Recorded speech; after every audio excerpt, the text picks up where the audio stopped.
Hi guys, welcome back to my channel. In this video, I will teach you how to check Spotify stats. So if you want to check your Spotify stats, watch this video till the end. And if this video really helps you out, do subscribe to my channel. So let's start the video. First of all, you have to open your browser, any browser you are using, and you have to search for these stats for Spotify.com.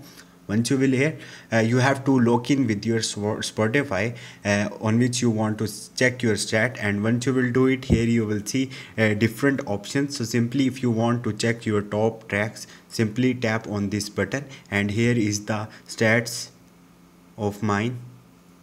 As you can see, it's here. Also, you can explore your top artist for the last, or you can select last 6 months. Also, if you can go back, you will see